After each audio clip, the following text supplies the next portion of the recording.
establish his own political movement. This will really test the NPP's fortitude going into the 2024 elections. And if you're just joining us, this is our special coverage of the Alan Kyerematen's announcement of his decision to break away from the NPP. It is official now.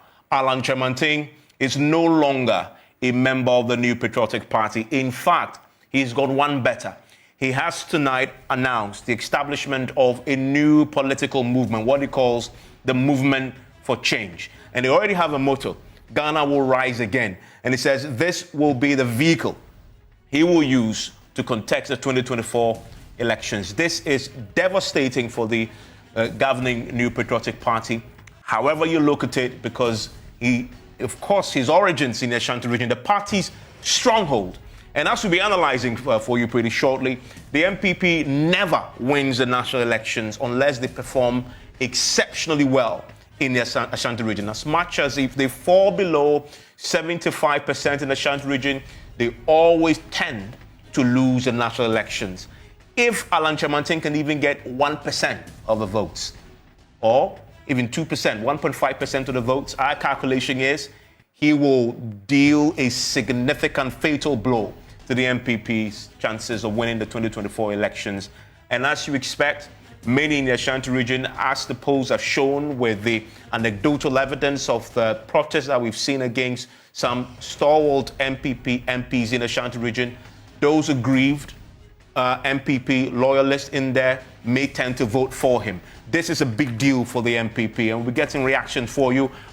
Elton Broby is live at the grounds for us, together with Blessed Soga. They will bring in us a special coverage of this as we continue our coverage and get you some reactions on the back of this major announcement by Alan Kyerematen. If you're just joining us, Alan Kyerematen has broken away from the New Patriotic Party, has formed his own political movement, the Movement for Change, with the motto, Ghana will rise again. It says this will be a youth-based party. He is trying to distinguish himself from the two established political parties, the NDC and the NPP, and appealing to the youth. He was very careful to tap into the protests that we saw since last week, Thursday, the Fix the Country movement, the Democracy Hub movement. He mentioned them by name, and clearly is positioning himself, is posturing towards that side of the country in terms of the youthful population, and wants to appeal to them to join him. He wants to tap into the grievances that many have with both the NDC and the NPP, and this, make no mistake about this, it's not going to affect the NPP. NPP definitely takes a significant hit. He himself isolated the NDC and called on all NDC aggrieved individuals to join his movement. We'll be going to the Movenpick Hotel pretty shortly, where Elton is standing by for us right now. If Elton is on, I will bring in him now. I want to bring in Elton Broby, who's joining us right now from the Movenpick, where the Alan Kyerematen just finished addressing the nation, announcing that he's breaking away. Hello, Elton.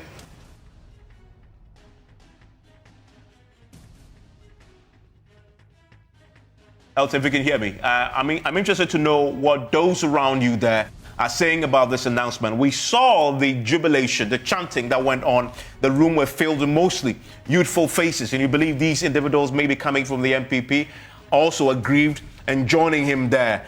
Curious.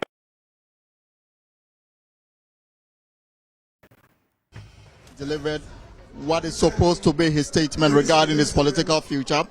In summary, he's resigned from the NPP officially and will be contesting the 2024 general election as an independent candidate, and has thrown an invitation to everybody who believes in, reviving the Ghanaian culture. In his own words, Ghana will rise again. That has been the clarion call, and very soon, according to the MC for the program, they will be taking questions from the media. But before we do that, Dr. Eche Sikanko is a joint contributor, and is here with me here as we bring you live coverage of the news conference. Surprised about what you heard? Not entirely surprised because of the trajectory of events that led to this day. We know he has a history before, he's resigned before, and then in the past few weeks he did indicate that he was stepping out of the race. And so in between then and now, of course, that there was chatter about the possibility that he was either going to form a new political party or go independent. So this is not completely surprising. Okay, we're going to pause it here because they are taking questions from the media. We'll take you back to the main podium where Alan Chairman is now ready to take questions from the media. And then after that, we'll do more analysis here from the Mervyn Peak Hotel. We were thinking of a youth movement for change. And now that our old boy has come out with movement for change, and the focus is still the youth, I think that we'll be having a rethink of what to do with this old boy. Your Excellency, my question is simple. How do you expect to break through the space of this dominant duopoly of political giants, NPP and NDC? Historically, the antecedent is clear. The statistics are showing that from 1992, they don't give space to any other political party, talk less of an independent candidate. With what expertise are you going to overcome their powers so that in 2024 we will visit you in the Jubilee House as next president of the country? Thank you very much. The challenge that we have in this country is going beyond the goal. We're going to be taking you there again, getting the questions and the answers coming from Alan Chairman and those who are gathered there. This indeed, as I indicated earlier, is a seminal moment for the NPP. It's one they have not experienced in a long, long time. I mean, the NDC has more experience dealing with breakaways, significant individuals leaving the party and forming their own political parties and running in the national elections. We saw the likes of Hubert Asamoah, Bigzidin, etc. do same. The NPP weathered that storm. The NDC weathered that storm then. This is a new territory for the NPP in the Fourth Republic. We've had others in the ranks, in the party, yes, break away and indeed raise issues, but nobody in the stature of Alan Chairman. And so that's where the distinguishing feature is. Raymond Akwa is with me in the studio. We'll be analyzing that for you together with our colleagues on the ground, Elting, Joy News contributor, Dr. H.S. Ikanku, and Blessed Soga. Let's go back there and listen to Alan Chairman address some of the questions that he's fielding right now. To try and ensure that this model succeeds. Thank you.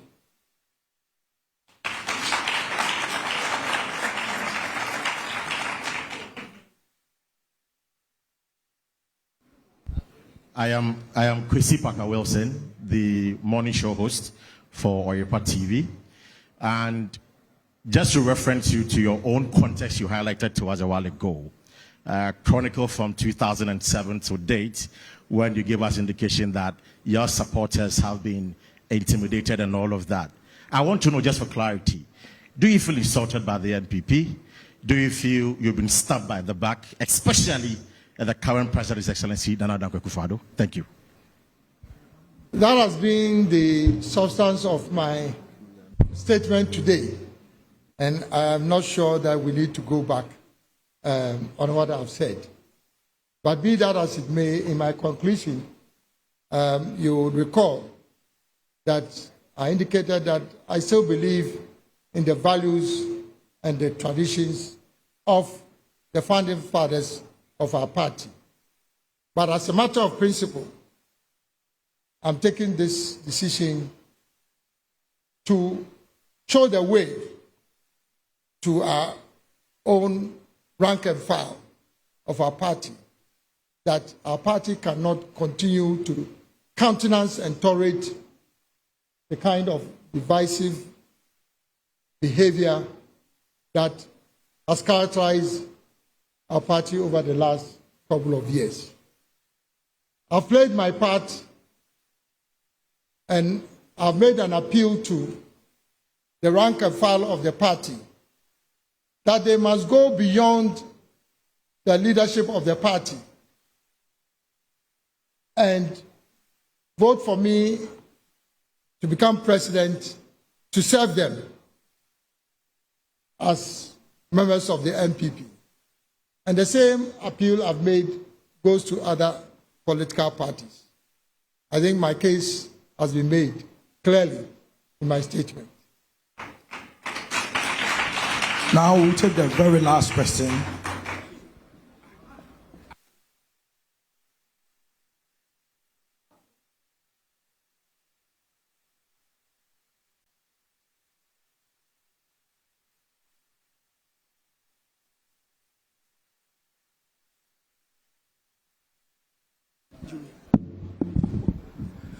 My name is Kwabena Owusu Ajiman, host of Final Point Political Show, Top FM or Top Radio. Honorable, my listener said I should ask my question in Twi for you to answer my question in Twi. So if you can permit me to ask my question for you to Please answer carry it on. in Twi. Thank you. Sir, Oshe Akinkanya, just 2021, Omokinkan Ghana for data nature and say, yeah, 31 million as we speak. 35% a year, one or more age 0 to 14. 35% a year 14 to 35. And 4% na can ye ma minimum 47.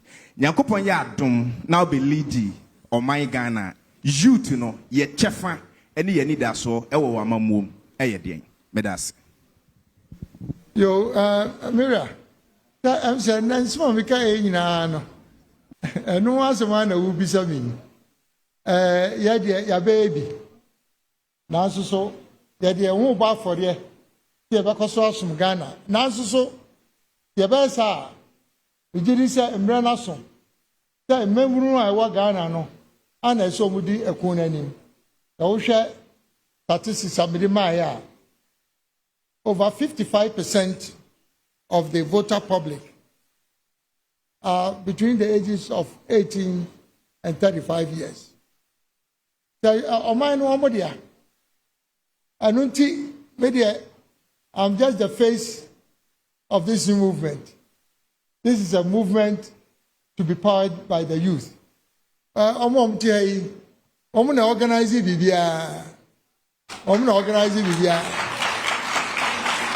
Okay, the answer, power belongs to the youth.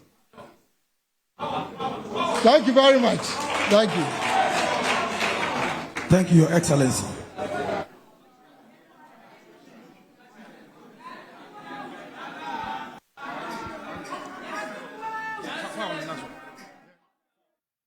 And that there is Alan Chamanting still fielding questions. Raymond Akwa is with me right now. Raymond, this is indeed a very important moment for this country because of the stature of the Alan Chamanting.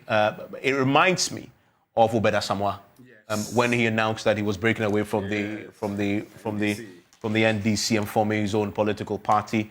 At the time, DFP, and he went along with some stalwarts also. Yeah. Alan Chamanting now, at least for now, is solo.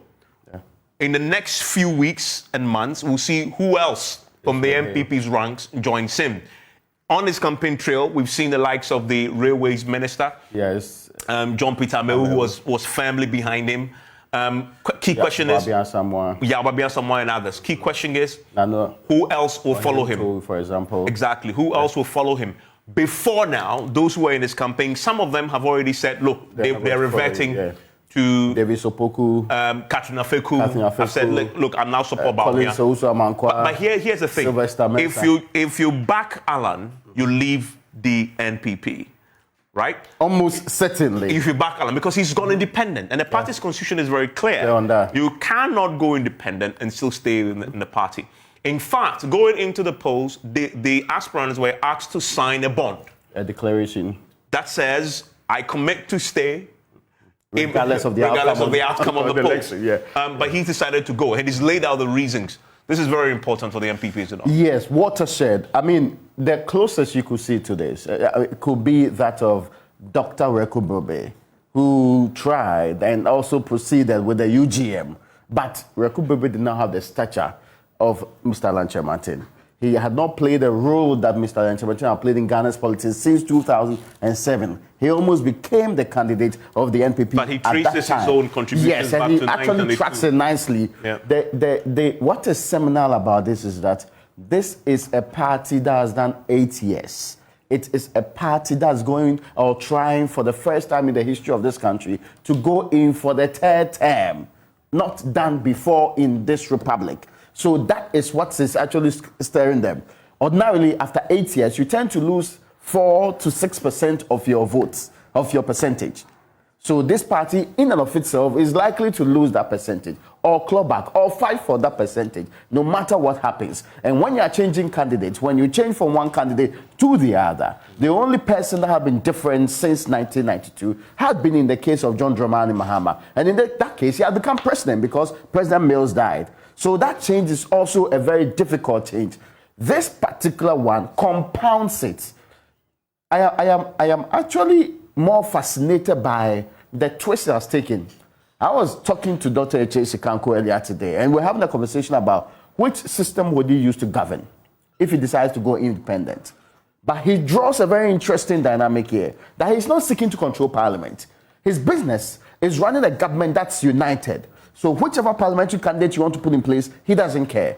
But he wants a presidency that's elevated above partisan politics, that's not divided in Parliament, but will get a chance to do the work that's required. He's also tapping into something that's been the talk of day for many people. That I've heard people within AGI, within GUTA, I've heard people say that we are just looking for the 3rd candidate, the 3rd force, that's going to really give people the indication that the duopoly has come to its end and that there's a challenge on the horizon for them. But here's the thing about that, though. He mentions 3rd force. Yes. But third forces in a very in its proper definition. Yes, would have been will be a political vehicle. Yes. Will be a political vehicle Yeah. that then occupies the executive, but also the legislature combined. Them. Because what he's proposing, he just laid it out, is he will contest the presidency. He contests the presidential elections only. Okay. Keep your parliament. How does that make him? Because this is about him as an individual. As a third force in the grand scheme of things, because he will not be fielding political members of parliament, for example, candidates in the parliamentary elections. It will be he himself. It's a very, very interesting dynamic he's introducing into this particular. That's why I said it is a very compounded, convoluted trend. In fact, we've not had anybody propose this structure before. Because our systems have always been, bringing a third party like the CPP, the PNC, or any of the other options and make it work out. Hold you I want to go to the Mervyn Peake Ambassador Hotel because we are getting some reactions from stalwarts of the NPP. Yes. Who are they giving support to Alan Kyerematen? Listen to Elton talk to Mr. Boafo. The same, if I could have also been a flag bearer, isn't it? Because of this. My membership in this party or anywhere, my experience in politics. But it's always one person who leads this nation, who will lead this nation. And I think the sentiments he expressed are okay. If there had been some redress or some, because I was a former member of the Reconciliation Committee of the party, we brought so many people back into the thing. I believe in that. I believe in unity. I believe in coming together. So they should have called him a long time to settle this issue. It's a simple thing. But you see, when power gets into your life, you may forget all things. But power corrupts, and it will corrupt absolutely, and it will end you in a very good way. So, Honorable S.K. Boafo, a stalwart of the MP, fully endorses our presidency in 2024. Yes, I do. We're going to see you campaign for him. If he calls me, I will do it. If he calls me, because I believe in that. I believe in it seriously. Because you see, I laid down my life for this party. I've been in so many things. We went to exile for 7 years, and we came back. Oh God, I went to prison for 3 months under Rawlings for things I didn't do. And so the principles that I stand for have changed.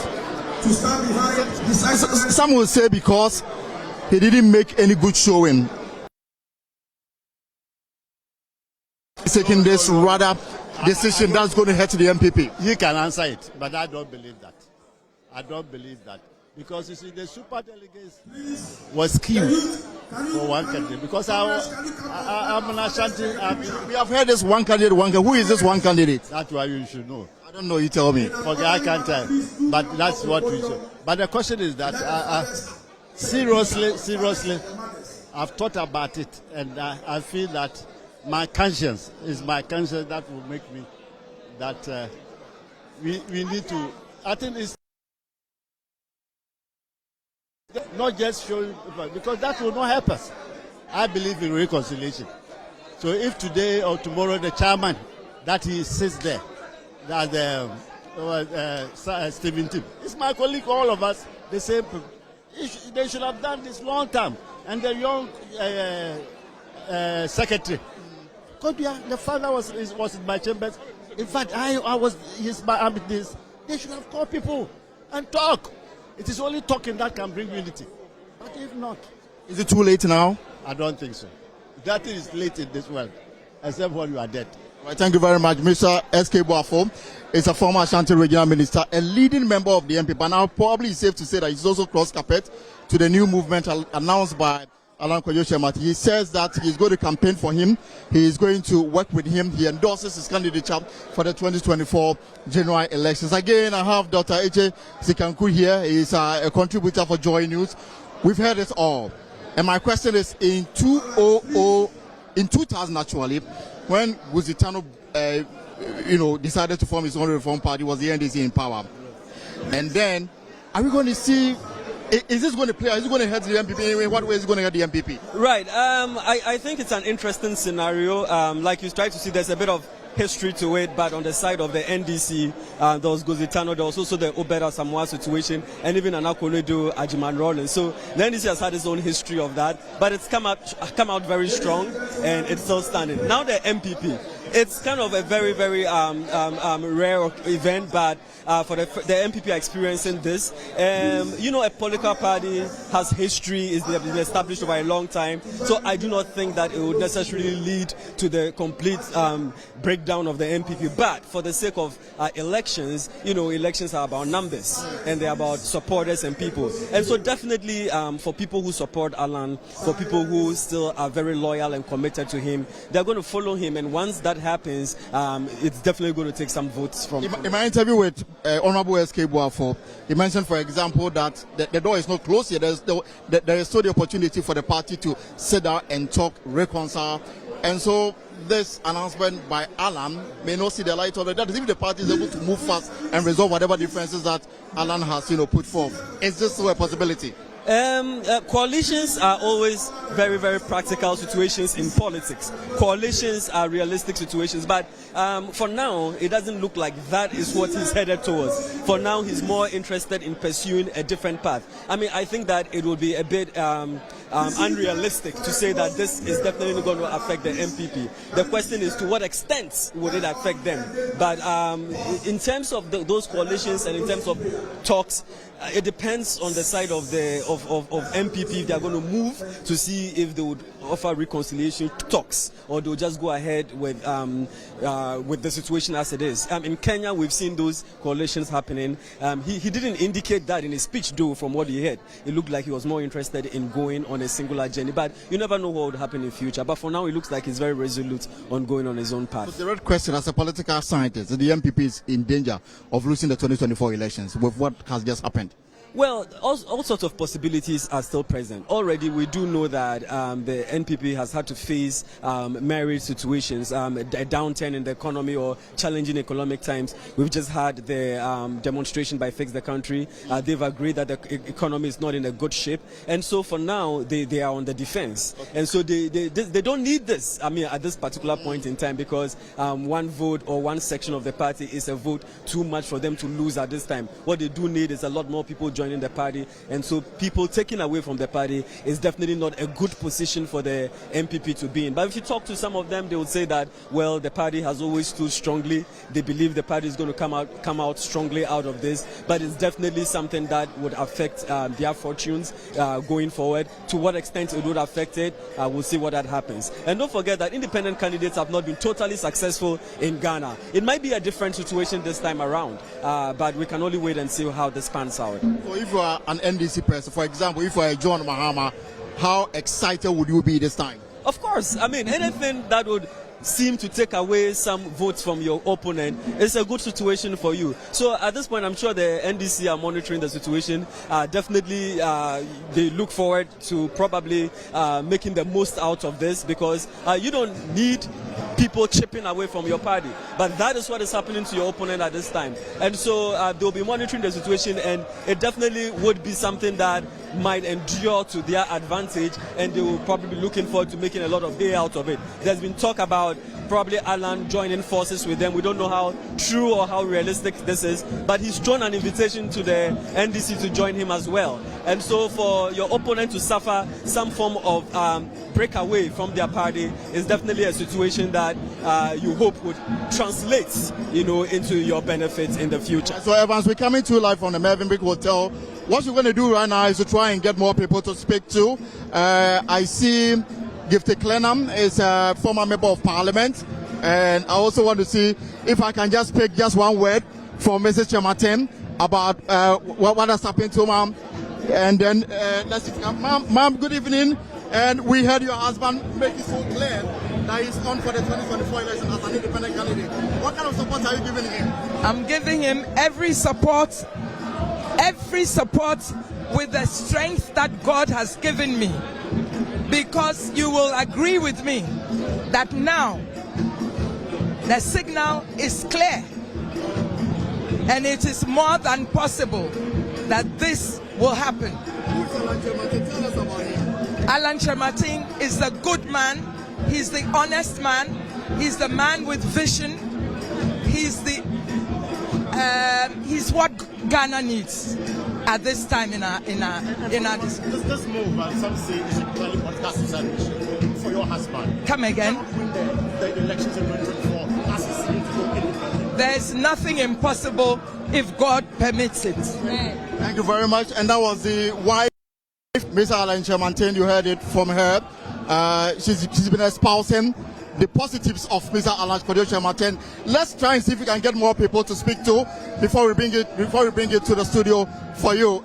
Few more people here, and then we can call it a day. But for now, I guess we'll have to let you take over, Evans. The information is out there and it's quite clear. Alan Chematin has officially resigned from the NPP with the intention of contesting the 2024 election as an independent candidate, and he's called on Ghanaians to support his new Ghana movement to restore hope, confidence in the governance system of this country. So as we bring this to a close, Dr. Skanko, for the NPP and of course Dr. Mahmoud Bawumia, who is the Vice President, is clearly going to emerge as a winner in the November 4 election. What should be the strategy going forward for him? All right, so excuse us a little bit. Yeah, so for Dr. Bawumia, I'm sure he's going to be watching this very, very keenly. I think at the end of the day, what he really needs to do is to make sure that he's keeping as many people within the NPP as possible. Already some former members of the Alan campaign team have declared their support for Dr. Bawumia. I mean, as a politician, you'll be looking forward as much as possible to making sure that he's retaining as many of them as possible. But then also, Alan also has that duty of making sure that he's not only getting a lot more people to his side, but pulling people from the other side. So it's going to be a very, very interesting permutation or dynamic moving forward on the side of the Bawumia team. If you monitor social media and you talk to some of his people, they still believe that they are strong moving forward. They still believe that they do have the chance to lock this up for the NPP and to move forward with it. So we'll just wait to see what his response will be moving forward with this. Before we sign off, let me bring in some people who've come here to listen to Mr. Alan Chematin. First of all, what are you taking away from today's event? I think there's a new wave of hope for the youth of this country. I happen to be the son of the late Alhaji Saka Inusa of the NPP. And so to me, this is not new. But Alan has done just to the country and to principalities of what he stands for as a human being and as a person, and his long service for this country. I think that today, as a youthful person, and any youth on the streets of Accra, there's a new hope and there's a new belief that Ghana will rise again. And it's not just going to rise on sheer mantra or whimsical promises, but it's going to rise under the backbone of credibility and of a person who has proven a credible track record in public service. And so this is a new hope for the youth. And we believe that it's time for a change. We are Africans. We are well endowed with natural resources. We've been blessed. We have the youthful population in our country and in our continent. But then we do not see it materialize due to certain, I would say, issues of leadership. But here we are. We have someone who has a track record and is able to leapfrog the dreams and aspirations of the Ghanaian youth. And I say this, there is hope for the youth of this country. Let me bring in my good man. What are you also taking away from today? In fact, I am very, very much happy today about Alan Chiramantin. The decision that he has taken is the best decision for my knowledge, because the vision that he has, he should share. He must share the vision that he has for the Ghana, and he's not getting that platform from other source, and he has to right to take his own decision to find a way that he can also show his decision or his vision to Ghanaians. So I'm happy for him. Thank you very much. Good here from the Mervyn Peak Hotel with Dr. Again, Alan is, the indication that he will contest the 2024 election as an independent candidate. So there is no structure whatsoever support in terms of the parliamentary. So even if he wins, he will be governing without parliamentarians from his side. How injurious can that be? And is it, with the voter look at all the dynamics and say that this man may not be ready to govern because of the structures that are in place that he may not have? Yeah, it's a very interesting permutation that you've brought up. At the end of the day, the democracy is made up of different arms to be able to pass some bills. And so I don't really know how his mind is working as far as this is concerned, but he's called on the NPP to vote for their parliamentary candidates while they vote for him as the president. So it looks like he's still counting on the NPP at some point to give him that support. And if you listen carefully to the speech that he's making, he said he's committed to the ideals of the party. So it looks like he's still waging the bet that at the end of the day he'll get some sympathy from the NPP, although he's not going to be on the ballot for them. When that happens, he's hoping that in Parliament they would support him. But that would be a very complicated dynamic. And so for a lot of voters, they're going to look at it and say that, well, how realistic is this? For Pakwesi Indum, Guzi Tando, and the others, one of the questions that voters asked themselves was, are we going to be spoiling our vote or not by voting for this particular candidate? Is it going to be a spoiled ballot? I mean, what is the realistic chance of him actually getting to the presidency? And what is the realistic chance of him governing without any hiccups or any problems? And so in the coming few months, it is Alan's job to be able to convince the Ghanaians that there is a viability or the prospect of an independent candidate ruling Ghana is a viable one. I mean, in the coming ones, that's going to be his job, because he's definitely going to have a few things working against, even to convince Ghanaians that this is a possible prospect. You understand? So that's going to be his job moving forward. If you are a floating voter, will Alan Chiramantin appeal to you? Well, hey, Elton, let me tell you something. If there was any time that Ghana was, the grounds were open for an independent run, it's probably now, because we have practiced this since 1992. We've seen the NDC be in power.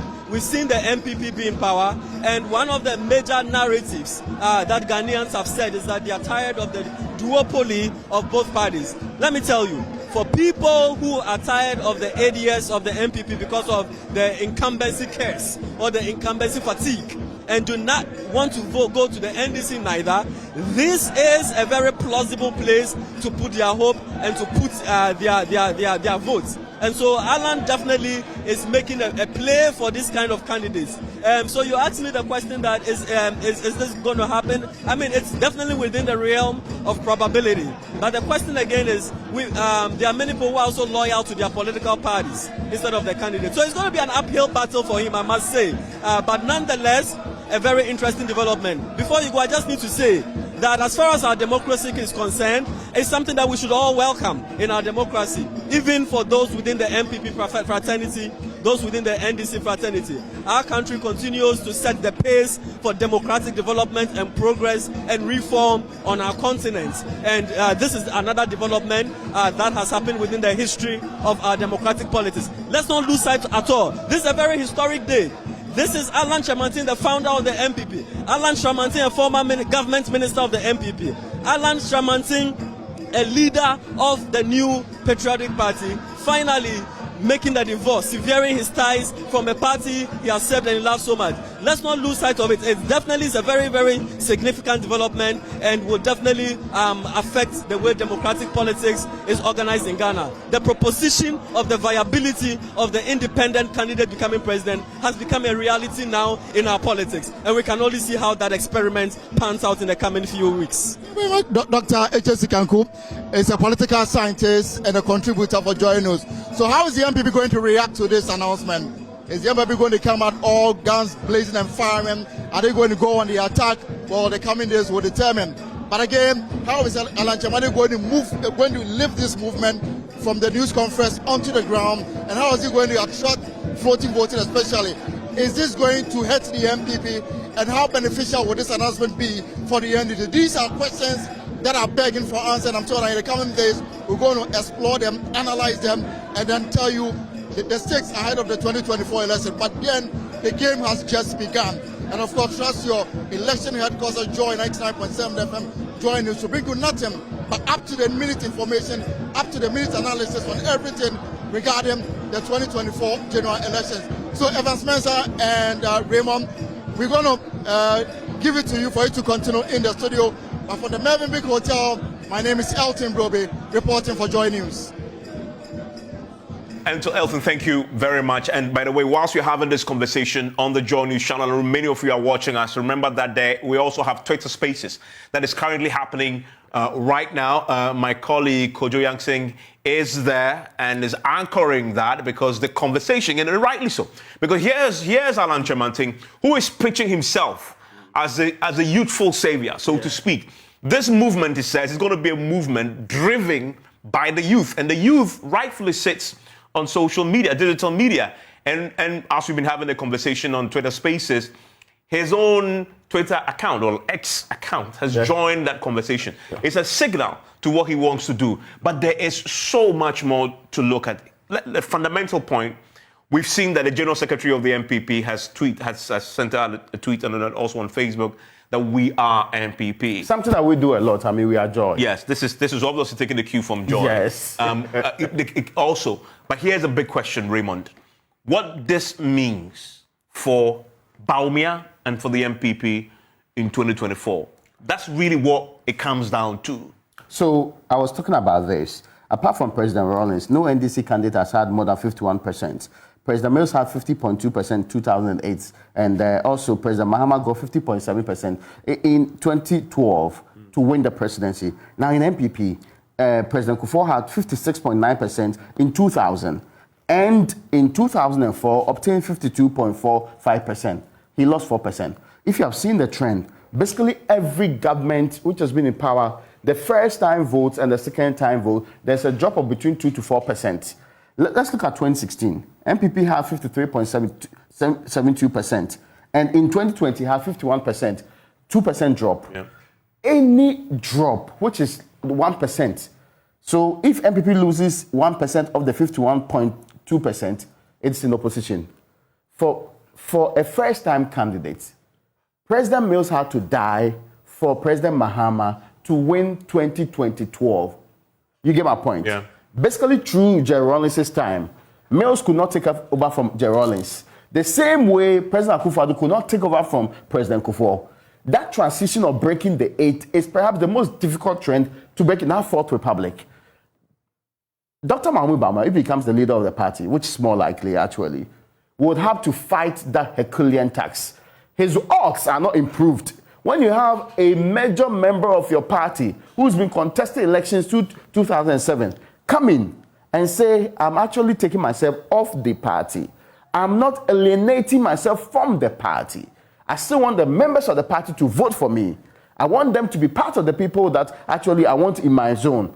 That grouping alone should be voting for me, and these people should also vote for me to be president. If you have somebody like that, he's more likely to contribute to chipping away that 1% you need to lose the election the next time. That is the biggest danger that Dr. Mohamed becomes the NPP candidate faces. Now let's look also at what the NPP has been getting. And just to back that point, yeah, we just saw an interview with SK Bafo. Yes. And he actually represents the group you're talking about. And make no mistake, there are people in the NPP who are disgruntled, they're disillusioned, they're not happy with the way the party is run, the way the party has actually performed in government. And what tends to happen, those people in the elections, they will not go out and vote. That's true. They will not vote for the NDC either, but they will sit on the fence. And that is how incumbents lose elections. And that's how you lose your percentages. Then you have somebody like SK Bafo who represents that group, stalwarts in the party who may not go because they're just simply upset.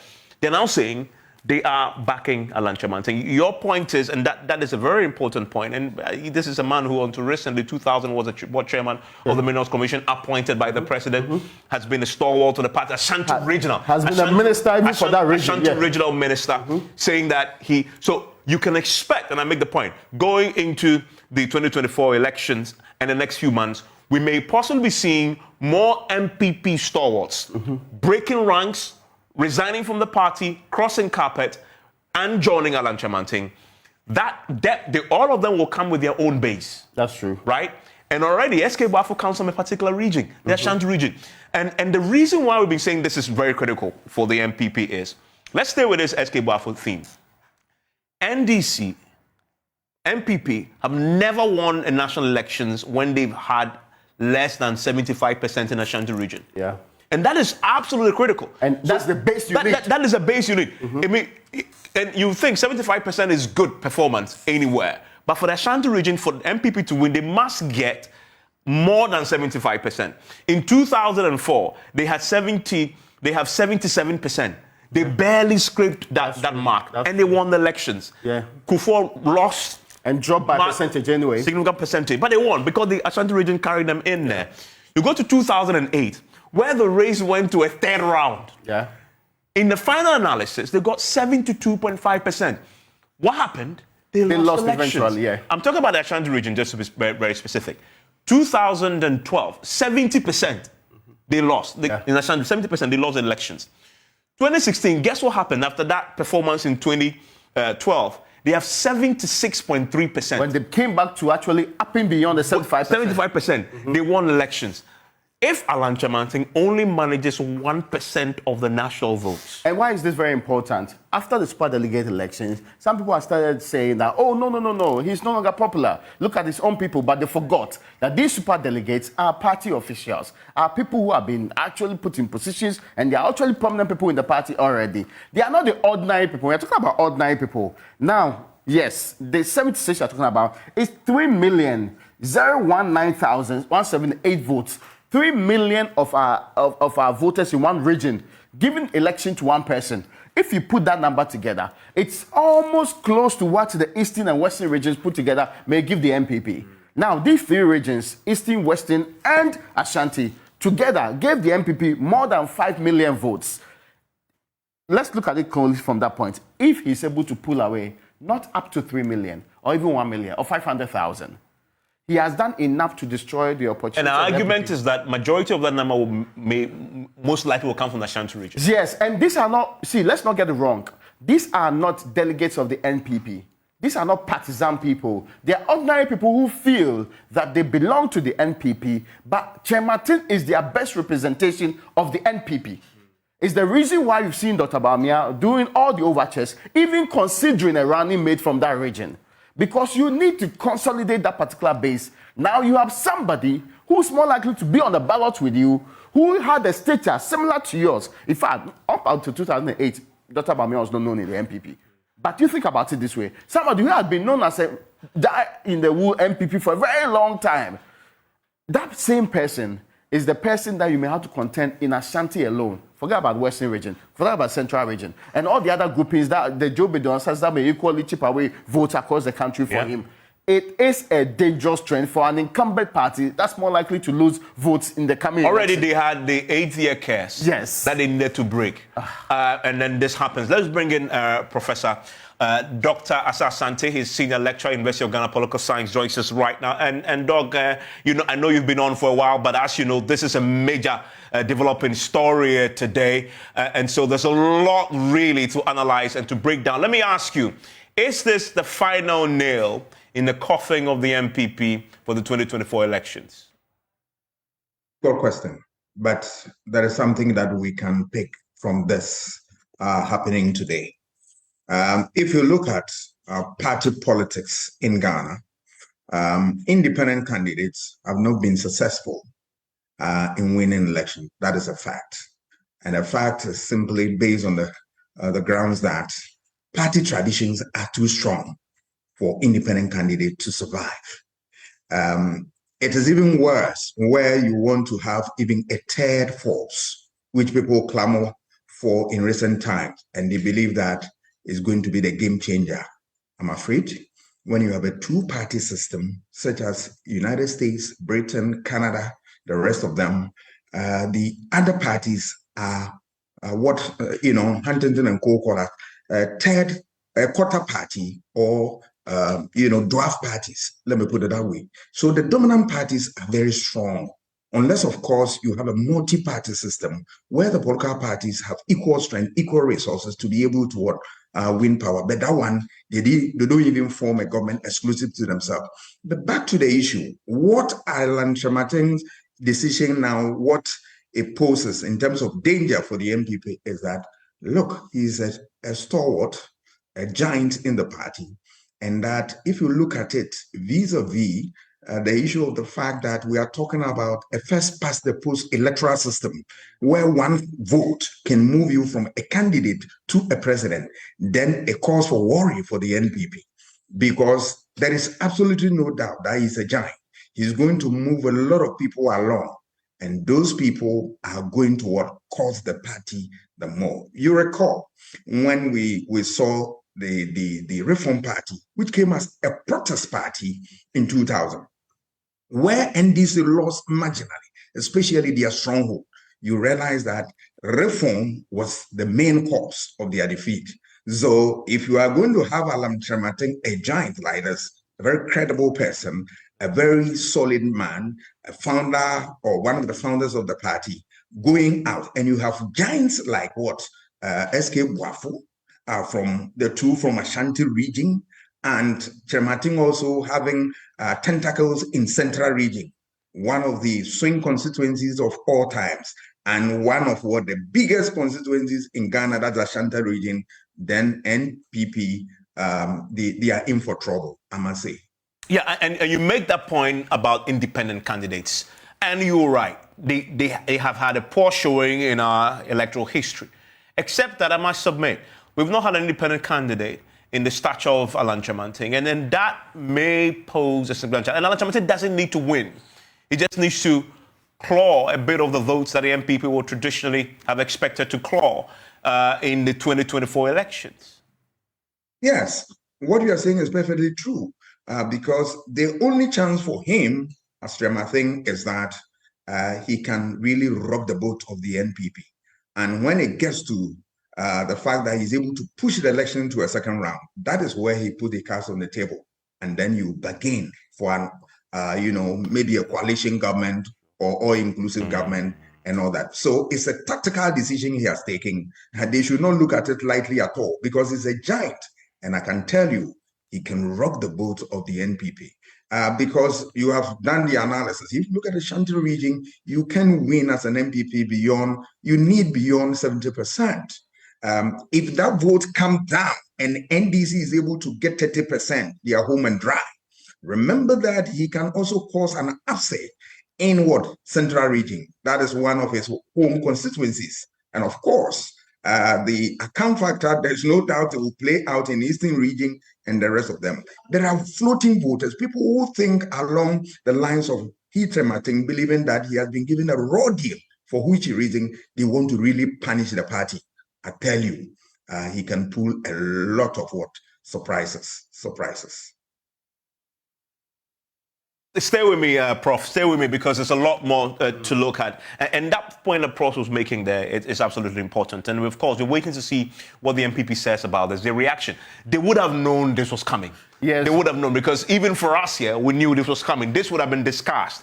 I'm also curious what the role of former President John Agyekum Kufuor was in this particular decision. The last time Alan tried this, and I listened to the former General Secretary who is in this camp, who is in Alan's camp, explain what happened in 2007 when he wrote that resignation letter. And he says that when he sent the resignation letter in, former President Kufuor called him into a meeting. And they met with also the national chairman of the party. And they talked him out of it. And they promised him that the issues would be addressed. He actually talked about it today. Yeah. And that is why he actually turned in the resignation, but somehow he managed to find his way back into the fold. Yeah.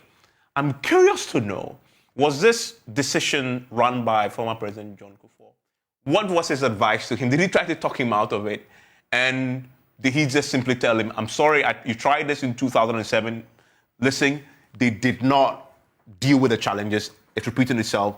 This time I'm going, and refused to listen. Or did John Kufuor say, well, listen, this is okay, now go. That for me is going to be important. Insiders have told us that true, he spoke to the former president. In fact, everybody who has the gravitas and has been part of his entire team from the beginning. Let's not forget, Mr. Chairman is supposed to be spearheading a certain Kufuor faction in NPP.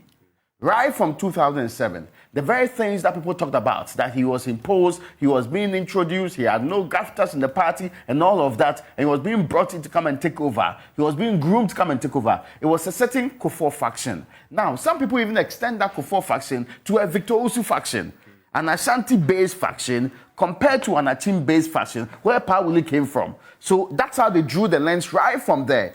Anytime there's an attempt to break away, they'll say, oh, let's go back to 1979 and see how the break in the front of the NPP led to the party losing the election that Liman won in 1979. So that grouping, of course, many were quite clear. They thought he would be the one saying he should stay. So that's why people did not contemplate ever that Mr. Chemati could leave to the point of contesting an independent, because they knew that there were systems in place to actually calm him down and keep him within party. From President Kufuor, and we know that he didn't even speak. He spoke to powerful chiefs in the Republic of Ghana too.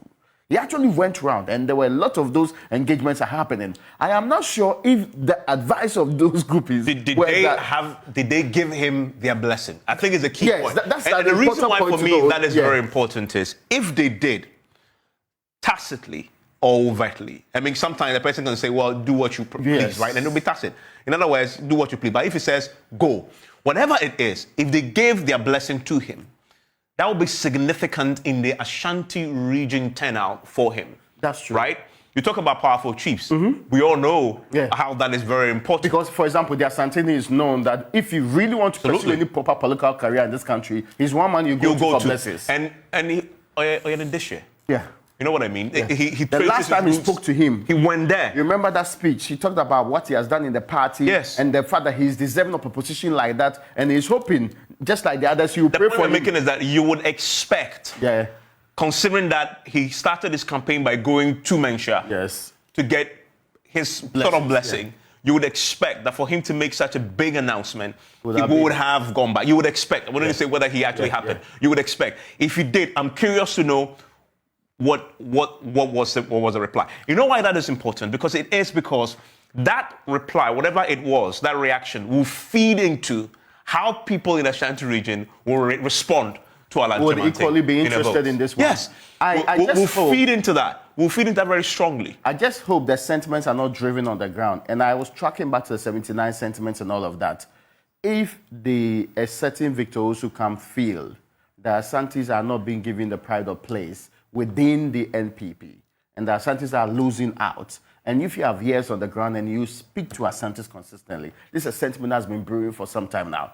Take out the likes of Napo, likes of Chairman Sabons who want to be running mates and all of that. Take out that grouping. There's a certain deep-seated anger amongst a grouping that they are not being recognized the way they ought to be recognized in the Ghanaian space. And that is what he sought to represent right from the beginning. So to them, Chematin was that face that gave Asante back power within the politics of this country. With that face now outside or leaning off the NPP reign, I mean, Asante also has a certain affinity towards the NPP. Historically, they have been there. Will they now see this as a different Asante that requires individuals who will lead their interest rather than party affiliation? Yeah. Because the history is there, that's without doubt. Would you throw away all of the years of the NPP, right from the UP, straight down to the political party being banned, the Young Executive Forum, throughout the Dankwa Buzia Club and all of that, into forming what is supposed to be the current system? That is what is interesting, and that's what some of us are looking out for. If we get that indication, then there's a lot more trouble on the horizon. It will stem a different path. It will stem a different future for the NPP as a political party in general, but also be whether or not Asante can evolve. But Evans, there's another point. We are talking about Asante history and all of that. For a grouping that's very old. If you ask the young people below 30, 20 today, they never saw what happened in 79. Yeah. They are not mindful of it. They may rather be more interested in having a voice in Ghana's politics. A voice that gives them opportunity to live outside the duopoly. A voice that makes them contribute, like those who gathered at the protest, saying that they need to be part of the country. They need a new face that's not going to be part of the duopoly. If it is Mr. Chemate they are looking for in this case, that will also be a different trend altogether. Yeah, and that is a very important point. I want to bring back in Professor Asante, who joins us, still stays with us on this very important matter.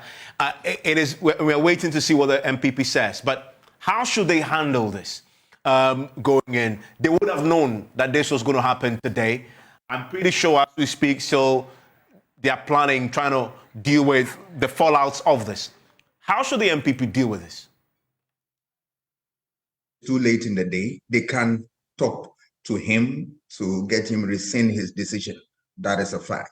But what they have to do as a party is to be able to put in a strategy that will make sure that they tied all the notes around and then make sure that the party is on solid footing to be able to campaign effectively for the next election. It's a difficult, I must say, it's going to be a difficult thing for them in the sense that if you look at the economy, which is a main factor of voter choice, which has been mismanaged and brought us to the IMF one more time, I don't know what kind of message they want to churn out. Even if the economy improves, people will tell you that it's the IMF which has a hand in that. So they need to develop all manner of strategy to be able to, assuage the pain of those who went through the superdelegate election. Remember, the superdelegate election brought a lot of pain.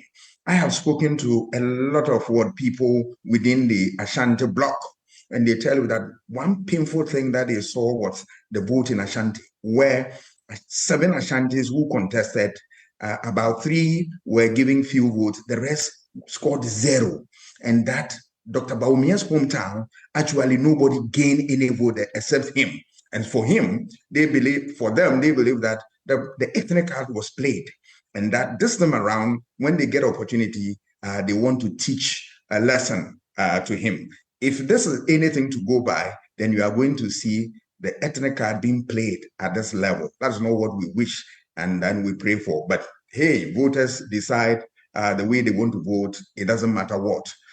2, NPP should be tactical in going for the November 4 election, making sure that you don't create unnecessary pain.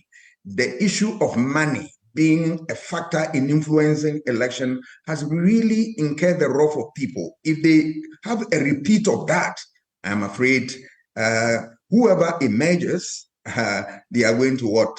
If Bawumia emerges as the victorious in that election, then it's going to be very, very difficult for them. So this time around, what that the party has to do is to be able to bring everybody on board, make sure that the institutions, the rules, the regulations governing the process are at play, and that irrespective of whoever crosses the line, the person is sanctioned and all that. When you people see this, that the whole system is not working in favor of one person, then you are likely to pick the pieces together and reorganize. Otherwise, you are likely to have what? A difficult, because the Ashanti forces within the NDC bloc, the NPP bloc, are ready to give them a showdown, especially in support of Alan Chematin, which they think that he has been what? Shortchanged for all the years that he has struggles, toil for the party and all that, all the compromises he made in support of Nana for the last election, he received nothing. And especially the region has also received nothing meaningful. It ties in with what Mr. Akwa is saying about what the Ashantis feel, except the few people who believe that, yes, they want to take certain position. For that reason, they are not so keen about protecting the interests of Ashanti. But I tell you, without fear of contradiction, and that the Ashantis on the ground are very, very livid. And they believe that if these things are not kept in a way, what I am hearing, if it is anything to go by, they want to make sure that, yes, you don't win and we don't win. And then we start afresh and a new party is born. And then we pick up the pieces from there. If that is going to be the strategy, then I can tell you, NPP is in to have their fingers bent. And indeed, as you've just been speaking there, you can stay with me again because there's a lot happening on this. The NPP has issued a statement signed by the General Secretary. I want to bring that to you very quickly. What has been the reaction? Because really this is about them. They've known that this was coming. The General Secretary pens his signature to this statement that has been issued and says the leadership of the party has taken notice of the unfortunate decision of Mr. Alan John Kojo Chematin, a long-standing member of the party, to forfeit his membership and contest as an independent presidential candidate in the 2024 elections. The party leadership is by this medium urging the rank and file of our great party to remain calm and await an official address by the party to Mr. Chematin's resignation at 4:14 p.m. That's 2 p.m. 2 p.m. on Tuesday. That's tomorrow. Yes. Right? At the party headquarters. May God bless our homeland, Ghana, and make the new patriotic party great and strong. So we're expecting that the party will be addressing its rank and file first and foremost in the nation tomorrow at 2 p.m. on this. Clearly, they had anticipated this and had planned for this to happen tomorrow. So that will be interesting to learn what the party's position is going to be on this, but also get to learn what did they do to try and talk him out of this? And we'll get to know. And you see, this is from Justin Kodua Frimpong. Everybody who has known Ashanti politics knows that he has been a long-time supporter of Mr. Chematin, prior to the time that he had to actually go into. I remember when he was elected, those suggestions came up again. That yes, but you think about it deeply. And even the national chairman of the party. He was Ashanti Regional Youth, youth leader. Yeah. And even the national chairman of the party today, way back then, there were so many occasions where people felt this is the Chematin chairman that we're putting up, apart from Afoko, in the race along the line. So it's quite murky. The positions that are expected to be taken by a party at this point in time, what can they do differently? I think they can try to be conciliatory. Make sure a lot more people do not leave to support it. You can't do grandstanding now. You can't flex muscles now because it's about numbers. But here's the thing. Leave for that to work tomorrow, they must show us with evidence the practical steps they took to address Alan Chematin's concern. Right from 2007. Yes, because again, Alan charged that. But more precisely, the recent concern. What steps they took to address it?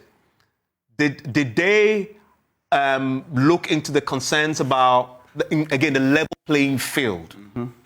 Because it is, when you hear one side of the story, and then you hear the other, you say, oh, but goodness me, they bend over backwards. They said there are 2 committees that are already operating and that will submit reports. That's what they were told us last time. Because we've heard Alan Chamanting's story today. We've not heard the parties. Okay, we don't know everything. So what did they really do? Is he right to suggest that the party structures were coerced and skewed to favor one person? What the party's position on that? When he said he was going, at what point did he indicate this to them? Okay, and who did they bring? The last time this happened, they brought in the folks, the likes of Darocha, into the conversation. From the committee, and yes, Mr. referenced that. Yes, Mr. Darocha to look into it. He mentioned also they brought in the likes of Mr. Odwe Sykes to get involved in trying to resolve the matter. I'll be curious to learn tomorrow how far this party in this current incarnation, what did they do to address the conversation? But I'm also interested to learn, especially because Alan Chamanting, and this has happened before, this is almost a deja vu aspect to this, where there are people who are thinking, look, we're tired of this. Let him go. Let him go. And did that influence the extent to which they went to address try and resolve this? The reason why that is important is, if they lay this out in crystal terms, and it was with overwhelming evidence that they went over and above to address the concerns, and yet Mr. Chamanting still didn't budge, there are few in the party who may be now feeling sympathetic towards him will say, oh, but come on. The party was very fair. Exactly to you, so you're not being fair to the party. So tomorrow's briefing is absolutely critical in deciding in the minds of those NPP folks who today have heard Alan Chamanting, who may be feeling sympathetic. Quite ambivalent. Exactly. Whether or not the party had done everything. Look, politics is a game of numbers. You have Alan Chamanting going. He has a following. You rather will not have that. Yeah. You rather will not have that. So did you do everything in your power, even if you believe he's been a spoiled child? Okay. Even if you believe he's been a spoiled child, did you do everything, knowing that this is about numbers? Indeed. And tomorrow's address will be very key. And I'm not sure they can state that publicly, but they should even move on to actually tell us, we made overtures. We even promised impossible running mate roles and all of that. All of that is to try and now fight the numbers that are likely to live with him. Give the people a sense that the party did not treat him unfairly and that the Asante people are still relevant to the party, and that me as General Secretary, I still represent the hope and the vision of you in the Asante region. I have been through the ranks and I know. I've been with Mr. Chamanting in times past and I'm staying. Of course, you saw the public display of people who were formerly within his rank, who had actually come out and declared support for the vice president. Some had actually come out and said that if Mr. Chamanting is leaving the party, I'll not go with him. David Sopoku, for example. That grouping would equally be helping the party when they come out to say that we do not think this is the best way to go. We have supported him all our lives, but this party is more important than every single strategically, individual. if I were in the shoes of the party, this is one of the things they will consider doing. You have folks like the Hoho MP, the NPP magician in the Ashanti region, in the Volta region, the railways minister. And mindful of the role he played in the last elections. And I'm talking here about John Peter Mewu. Yeah. You would want John Peter Mewu at this NPP press conference. You want him at this NPP press conference. The optics is important. You want Catherine Afeku at this press conference. Because again, remember, Alan Chamanting has pitched the party executives as those who manipulated the process to favor one person. So if all we hear is from Justin Kodria and the national chairman, the folks who say that, but we talk having head-on collision with Mr. Chairman. You are the people he's accusing anyway. However, if you have the people who are so, remember, John Peter Mewu is still a cabinet member. Yes, true. Right. So we want to know does he agree with what has happened? Yeah. If you have him at the press conference saying optics, that I disagree with this. I was with him. This is where party loyalty comes in. And I can tell you that the party did everything. I have talked him out of this, and I believe he's wrong. And I'm speaking to those who were with us in our campaign that the NPP is still the place for us. If you have a voice like that, and Catherine Afeku, etc., joining that will help. Somewhat. And I wonder if the party... Beyond even the optics, it will give supporters of some of these... That the party so united. Like Peter Mewu in Hohoi, so in the voter region, that no, we are not breaking off yet. We are still on the same level. It's just an individual. And you will send a signal also to people that we've stripped him of every relevant party member. The impact of having the likes of SK Boafo sit amongst the audience there and declare support is so huge that you need to clear up all of those and show evidence that the likes of former President Kufuor are still with us actively in our party. They have not abandoned the Dark Obuzia tradition. And finally, the man still says that I've not even wished away the tradition. I think it's the current scheme that's not good enough. That's exactly in the interest of the party that he's doing what he's doing what he's doing. Party. So you should show proof that it is not in the interest of the party that somebody takes this particular trend and goes in this direction. Perhaps they'll stand another point before I bring Prof in to see if he agrees with this, that the party's energies right now should be focused on stopping the bleeding.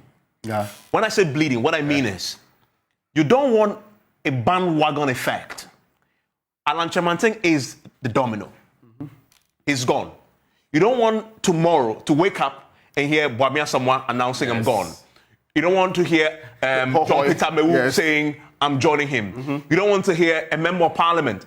And there are many MPs who are aggrieved. Subin MP. Asante Achim not saying that I'm joining him. A lot of them. What the NPP does not want is to create a bandwagon effect. What they really want to create is a sense that Alan is standing alone. Brilliant. That even those who backed him when he was in the party and left him. That this is somebody who is, you want to paint him as somebody who is aggrieved and bitter, and so all their efforts between today and tomorrow must be to try and find out, first of all, who else is thinking along these lines to join him and publicly express his support for him.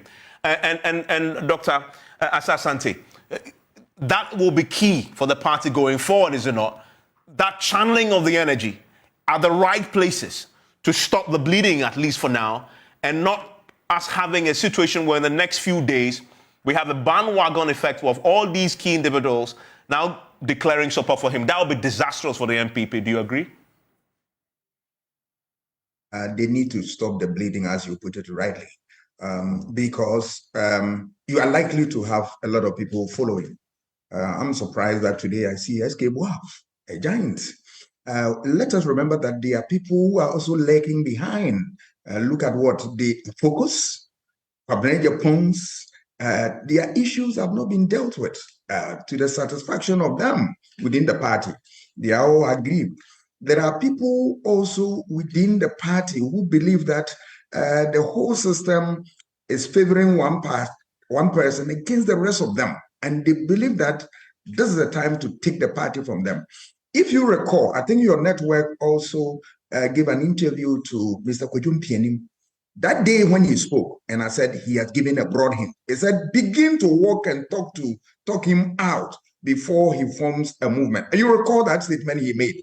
It was a broad hint that Mr. Kwejum Pienim gave. But I can see the party's pusher that, yes, we are calling your bluff. You can go out. It doesn't matter. NPP is strong. I tell you, that is not the way to go.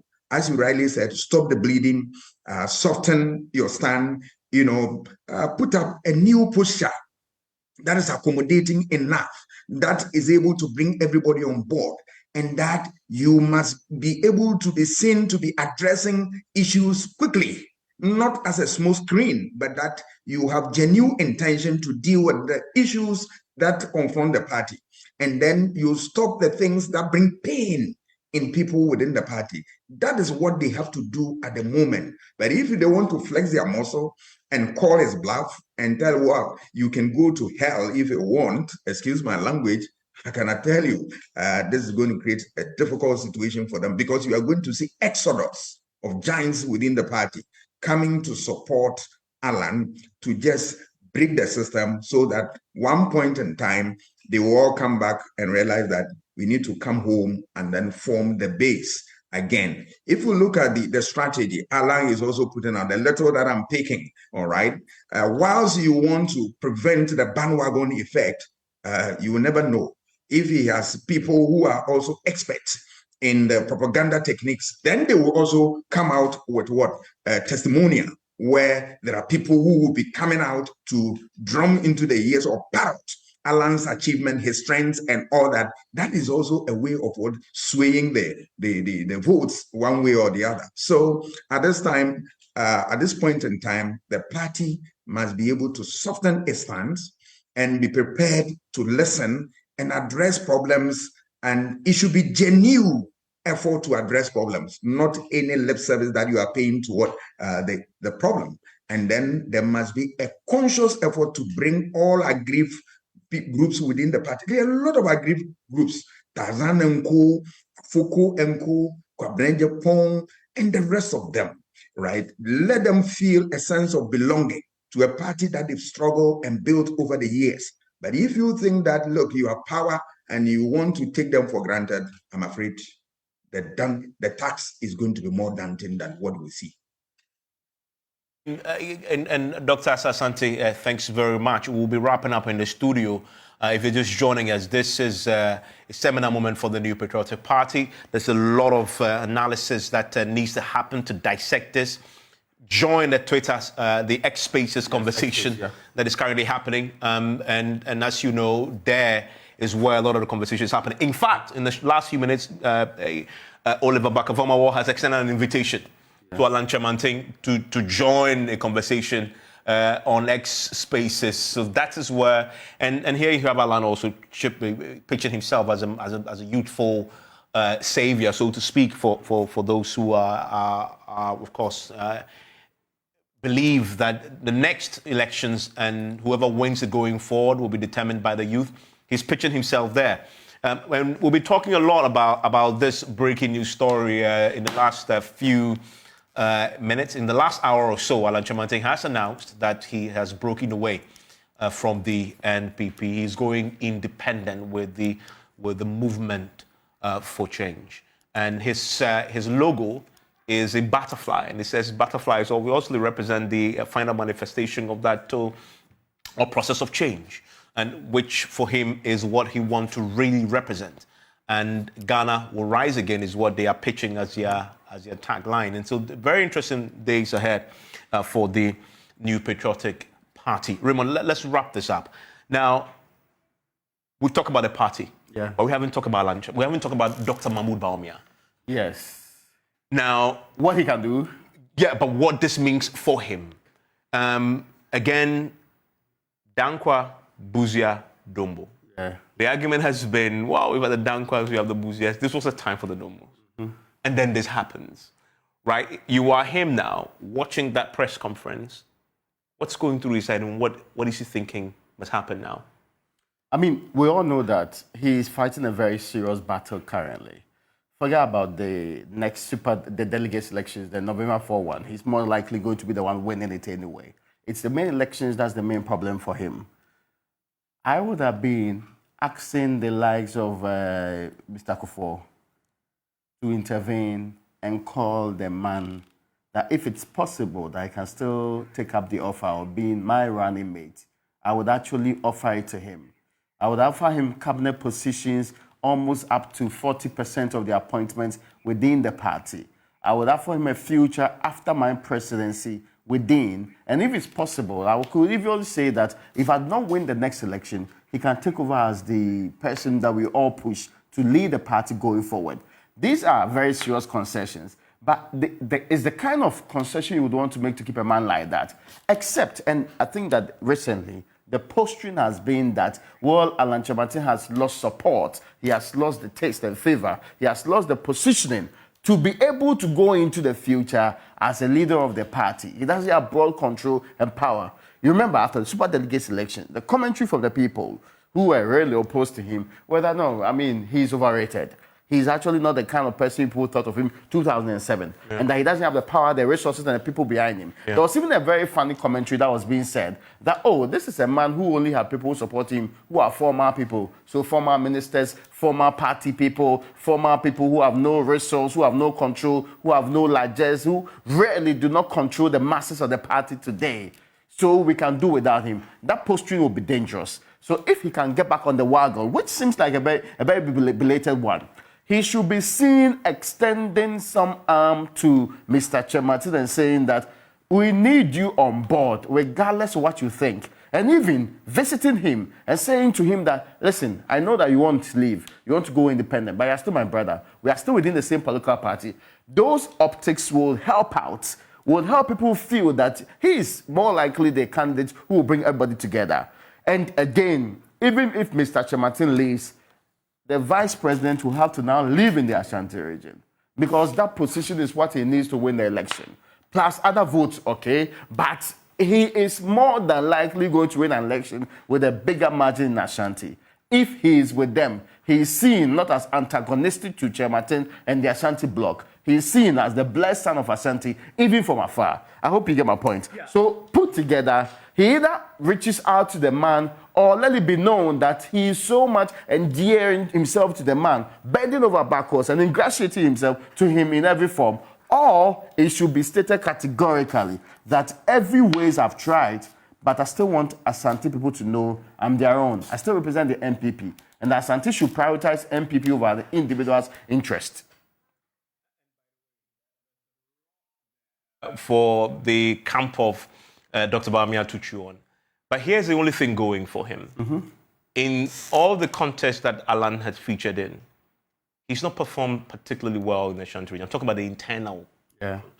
He's not performed particularly well. In fact, in the last Super Delegates Congress, Dr. Bawumia received an overwhelming endorsement from the Ashanti regional delegates. And by the way, the Ashanti regional delegates were the largest. Yeah. Okay.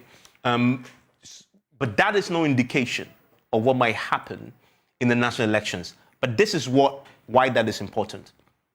It is important because we are assuming that the kinds of people that Alan will appeal to are people who are traditionally loyalists of the NPP, who had voted NPP in the past and are likely to vote for NPP going forward. Yeah.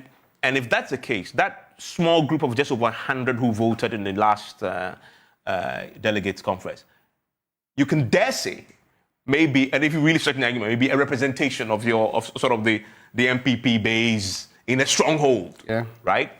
And yet they voted overwhelmingly for Dr. Bawumia and not for Alan Chematin, who is one of their own, as we know. If you want to extrapolate from that, you can do an analysis and come to the conclusion that if he's not been that good among his own kingsmen in the Ashanti region, in the party, can he be that good in the national elections among people who traditionally vote NPP when they have always rejected him in internal party elections? I know there are gaps in that analysis, but at least... Of course, that's what I would like to present. Yeah, of course. To paint the picture that he's not as powerful as you want him to be. In his own region. Yes. In his own home region, in his own constituency, he's not as popular. It is make-believe. Yeah. And so if we strip the make-believe off, we can actually draw to the point and say he doesn't control the party. And Ashanti will be better off with NPP rather than being with Alan Chematin, a losing candidate going into the future. But then you have to show evidence of doing things for Ashanti people rather than they supporting. Do you get my point? Yeah. We know that political parties hardly really do well in their own areas of massive support in terms of developmental projects. You know the complaints that came from the region and the kind of things that they have said. You need to show proof otherwise. And I'm saying there's going to go into this election a certain younger population who may not even care about loyalty. They care purely about their circumstances and how that can be improved.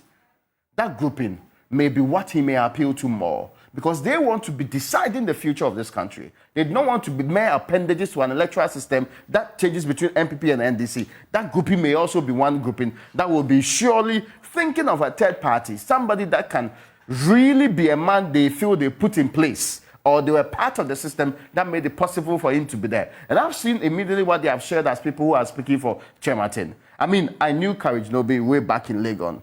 Young people listed all through as new spokespersons. A certain grouping who are not extremely partisan people, yet are likely to draw on board a lot more younger grouping who think that the future should be more about what Ghana can do and not necessarily going with the duopoly. That is a trend that I'm likely to be interested in seeing how it plays out going into the future. Yeah, I mean, so clearly for Dr. Bawumia, there is a lot more work ahead of 2024 than before. A lot more work. Already he is facing, and this is where now his own constituency becomes even more important. His constituency of the northern region becomes more important, because you have to operate on an assumption. You have to bridge the gap. You have to operate on an assumption that Alan Chematin is going to take votes from you, particularly in the Ashanti region. I mean, even if you take my analysis, if you believe what it is, you still have to operate an assumption that he's going to take you. And then you remember that Alan Chamantin keeps making the point in the lead up to this Superdelegates Congress that even in the NDC stronghold of the Volta region, he amongst the folks who are contesting, he is a person who may appeal even to the NDC folks there. Yes. Right? I mean, that's something that he keeps saying, actually. Yeah. And I don't know how that holds true, but that may be because of the factor of John Peter Mewu, right, who worked a miracle for the NPP then. Do we know whether he's backing him now? I don't know, and whether that then becomes an issue.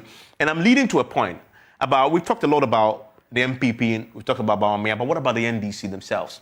Because remember, that towards the end of his address tonight, he actually goes beyond the NPP and says, even for you guys in the NDC who are aggrieved, right, and believe that you want change, I am the person who will represent that change for you. And we've seen that the party's communications officer, Sami Jemfi, has issued a lengthy statement. He says it is indisputable fact that Alan Kojo Chamantin has not been treated fairly by his party. So again, sort of continuing Alan Chamantin's own position on this. The NPP says, under the leadership of Akufo-Addo, has never been truly democratic. He says, I understand Alan's pain and do empathize with him. So the basis of his resignation from the NPP is more reason why no democratic or peace-loving Ghanaian must join or vote for the NPP. However, the point has to be made forcefully that Alan is not a viable alternative to the failed incumbent NPP government. So already, he's become an opponent. Yes, they're seeing the threats there. Yes. Yeah. Already, he's become an opponent. Then you have to treat him as such. Yeah. Right? He says, as a cabinet minister responsible for the trade industry and member of the economic management team, Alan Kojo Chamantin actively participated in the destruction of the economy into the mess it is today.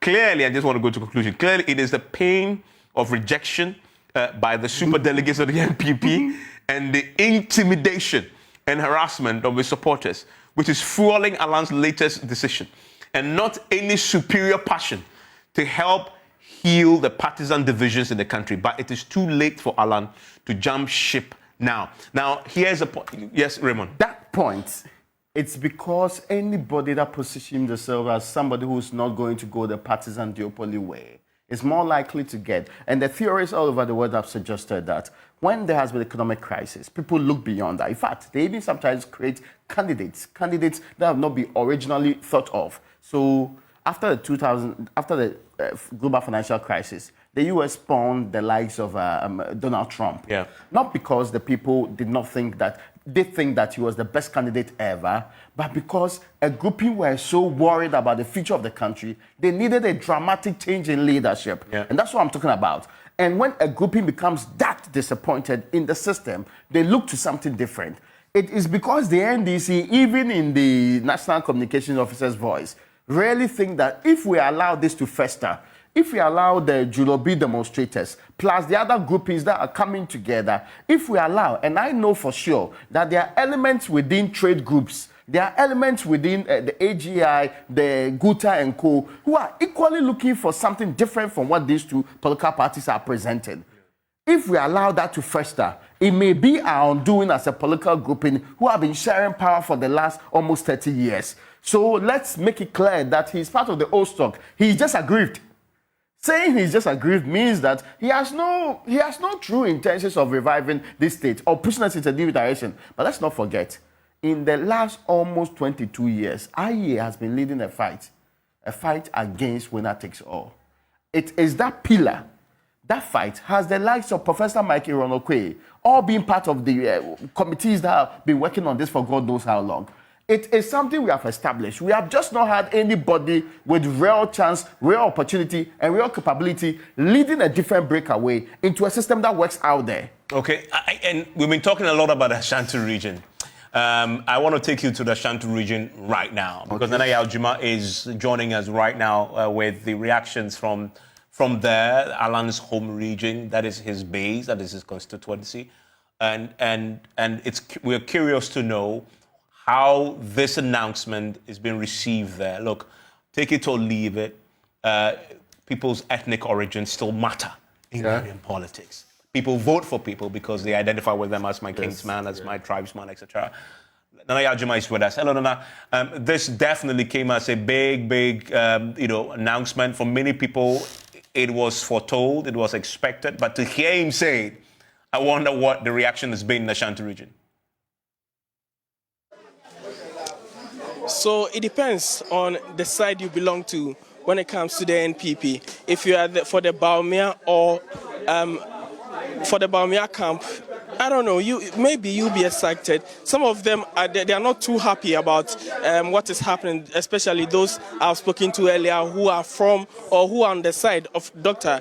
Mahmoud Baumia. Others who are for Alan Kojo Chemantin are excited about the news. They were actually expecting Alan Kojo Chemantin to forfeit the NPP and go his way and also try contest for the presidency come 2024, and some of them are ready to speak to me. I have with me here one of the gentlemen within the Swan magazine who is actually excited about the candidature of Alan Kojo Chemantin. Sir, join news. And Alan Chemantin, we're making it clear, so we're free NPP name. Say now, what Jennifer? Metenase. Jenji am say metenase ne say MPP fo ni ni because me papa no minim no wa ble me hu wa support MPP ache ena minim no kula ache Baumia enti se ne no se aba to na ba e si we ko ne we yaba enti me so me hu se ka papa nka duru ne so because duru ne so because wa ble Alankashe ni mnidi eche Baumia enti o se enka mama Baumia Alankashe ko no mama Baumia ba nje se mama Alankashe ankwa na se Baumia na eko na se o resign metena se on resign no ntene party a ye nyina ba be support no magazine for ye nyini mumada because on na enim no ko ye nim se na na eko de nkala na eba se ala amadia na se obi fura abadia waja wonyai ne kore. So he's saying that the one they know is Alan Kojo Chemantin. They were expecting the NPP to put him up when it comes to the presidential race, or they're expecting the NPP to vote massively for him to become their flag bearer in the upcoming election. Unfortunately, Dr. Baumia is the one it looks like the whole of the NPP is for. So for him, as someone who believes in Alan Chemantin, he believes that if Alan should go his way, he'll be able to win massively when it comes to the Ashanti region. He is one of the people who are ready to vote Alan Chemantin when he comes up as independent candidate in the next presidential election. I have with me others who also want to speak to me. Efia Kranche, I know, is one of the people who have been campaigning massively for Alan Chemantin in the Ashanti region, and she was expecting this news. Efia, welcome to Joy News. Efia, you were expecting this news? Yes, I was expecting it, and I'm not surprised at all, because looking at what happened and what has happened in NPP as a party, everybody testified that, Alan has been in the party for a very long time, and he has been intimidated, he has been maltreated, he has not been respected, and so many things. So if Alan has made this decision of going to independence, to me, I'm not surprised. It's even long overdue. And in his statement, he made it clear that it is time for Ghana to get a leader, somebody who will lead Ghana, not a political party. Because right now, it has become a trend. If it is not NDC, it is MPP. Everybody knows that MPP will come 8 years, NDC will come 8 years. So it has become a normal norm. So it's like they don't take the youth of Ghana seriously. They don't matter whether they will get work to do, whether they will be employed. It's none of their business. All they care is power. All they care is their well-being. All they care is their interest. But Alan is saying that he's going for an independent candidate. If you like, follow me. Because what has happened in MPP, if you were to be in his shoes, I don't think you will survive for even a second. Efia, you are a staunch member of the NPP in the Ashanti region, yes, and you followed Alan Chemantin's campaign in the Ashanti region. Yes. Will you also go his way? Of course, yes. I will go his way because it's Ghana first. Ghana first. Ghanaian youth are suffering. Ghanaian youth are hungry. Ghanaian youth are weak. Yesterday, I read a post that Honorable Owusu Bempah, PRO for Ghana Gas, posted that NPP youth should wake up. How do we wake up if we are hungry and weak? So if Alan is going for an independent and he's saying that job for the youth, cash for the youth, why not? Right. I'm in support, 100%. Right, thank you. So these are people who believe that Alan Kojo Kyerematen should go independent and they are willing to vote him. Papa, Akwabama join news. Also, why are you so bad? Alan Kojo Kyerematen so go independent. Hey, I'm ready. Are you ready, pa? We'll be able to. Are you ready? Any influence or choice? Well, my the enforcement choice, Alan, a choir, MPP penny for the Faso. Also, the city, a choir MPP penny for the Faso, fat, ne hagin pa, ne yakamafo. Tinamia, I don't know, no, I'm sorry, Casse, on Timino Munko be one. I need to buy a pass with my sorry. Because any channel, you know, be obeying me, sorry, I'm a small with the first one. One to me, I can't wash cause when you say party, no party no door. But then the party be any party no door, man. To any assent for your treasure, Paya de Alan Faso, Yanya de Assent for says, oh, what more than Papa in your Santino. Yamuano. To say no what no say or call independent.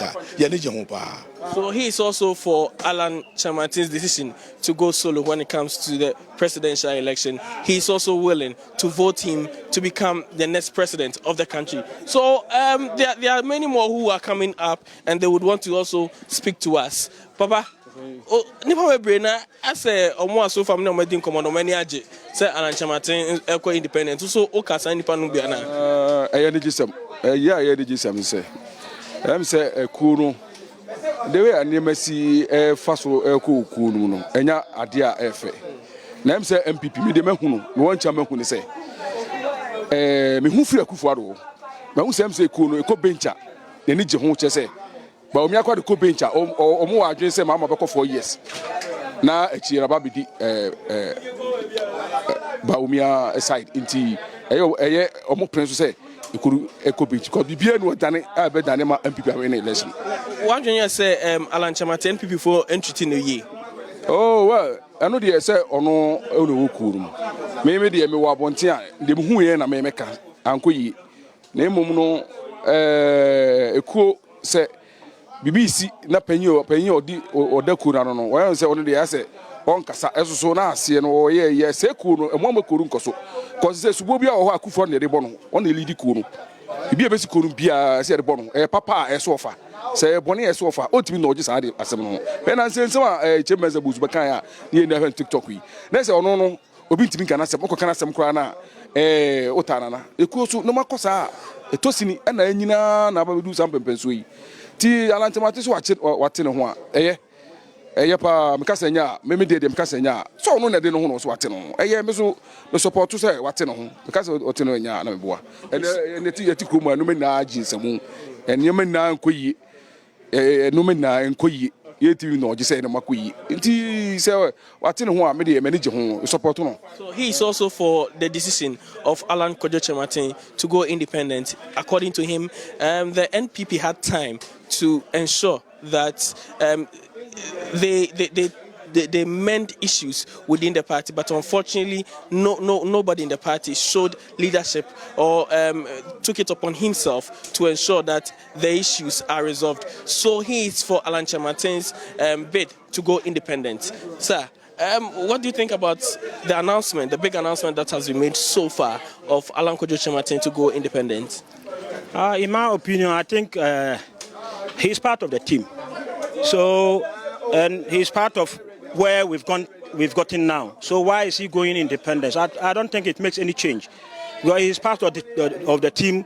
I mean, we've gotten to where we are now. I would say he's part of where we've gotten to now. When you say where we've gotten to, what do you mean? We all know how the economy is now. I mean, the economy is totally in shambles. Everybody is complaining.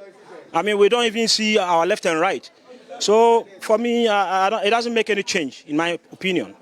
So even he believes that the NPP haven't treated him fairly, and that is why he's deciding to go independent and try win power as a president and try transform the country. Yeah, what could he do differently? Because he's been in the NPP for how long now? So why could he do differently? If he has something to do, I mean, we would have seen it, or he should have exhibited his role as a trade minister. So it makes no change? In my opinion, I don't see any change. Right. Yeah.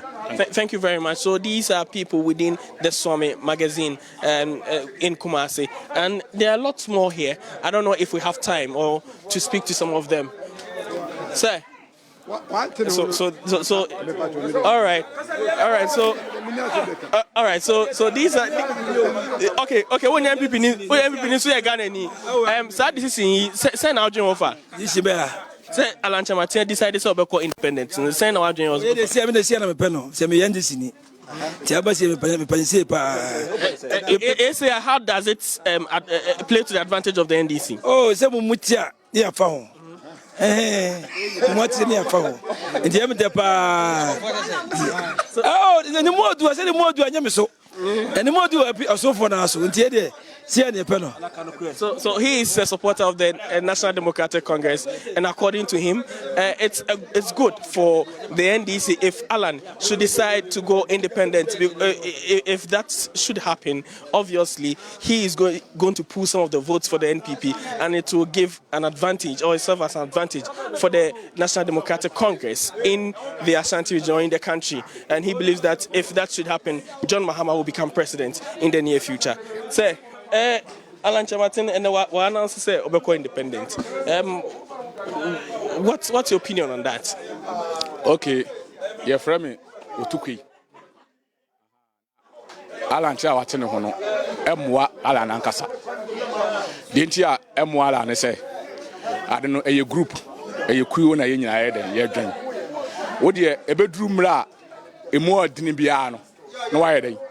Na watchon nti ala wonye be ma oyehufo nti ono nche mu ne say NPP niema ekoso NPP na ni nye ho omonye fair, especially presidential ina moto ye no aba no moto ye for delegates super delegate election no ni ade ni nya anye fair ade na maka ejina ho say ejina ba bia ejina say oyehufo di nti oyehufo ne say enye we na ye first time o wo de duru ba bia edin bia na wo se matwe me ho sa na otwen ho na okoye na obaye onso ye ka obi a party na aboa wa ye wo Alan e bi se Ghana ha no NPP na ama wo wa be ye Alan e se wo kro ye na wo sa ko bi kakra bi na se wo se wa twen ho a ono na be ko atia no e go mu se party ye nyina ye party se nyina ye kan ye ho bom na na kwa wo ko no onya tan nkora mpo e bi se nkrofo no mudi na chiri nyina o mu nya o mu ye lusa wo kwa adenta ye bu abian samoa seat na ye NPP seat. You get some water mamu NDC for the seat ne simple every ensem. Oko enzema ho a katrafeku. Seat no NDC for the free ensem simple. Some ko we nyina adi wachi. Na je say wo kura no wunim dia wo ye. So we here team strong team on betimi adi wachi. Ama wetim dia ye bibi. Thank you very much. So these are the opinions that we are gathering here at the Swami Magazine Industrial Enclave. What he is saying is that Alan is showing signs of cowardness because he believes that he should have stayed and joined the NPP, win power and break their aids. He believes that his decision to resign from the party and go solo is not something that will help himself and the party as well. So these are the thoughts of some of the people within Swam Magazine concerning the decision of Alan Kwadwo Kyerematen to resign from the NPP and contest the next election as an independent candidate. Back to you, Evans. Thank you very much, Yaujima, and that gives you a sense. It's mixed there, but at least it tells you that some people are sympathetic towards him, others are not. Spoke to really worried about how he was treated. That's quite problematic. Yeah, and that would see how that plays out in the coming days. Indeed. This has been special coverage of that Alan Kyerematen big announcement. He has broken away from the NPP and he's going to run as an independent candidate. Tomorrow at 2, we'll be here covering the NPP's announced official reaction to this announcement. You want to stay with us for that. This has been your election headquarters. We're not done with analysis. want to join us on Top Story at 5:30, News Night, but also Prime at 7. And of course, on PM Express later tonight, we'll be doing a bit more analysis of this and speaking to a few more of the people to get their reactions also. And remember that we're also very, very live on this particular subject across our social media platforms, on X, also on YouTube and Facebook. Find us and see what is happening in these conversations that we are having across digital media as well. My name is Evan Spencer. I've been here with Raymond, and thanks to Dr. Asante, who joined us with his thoughts, and Eltic and the team who joined us from the ground.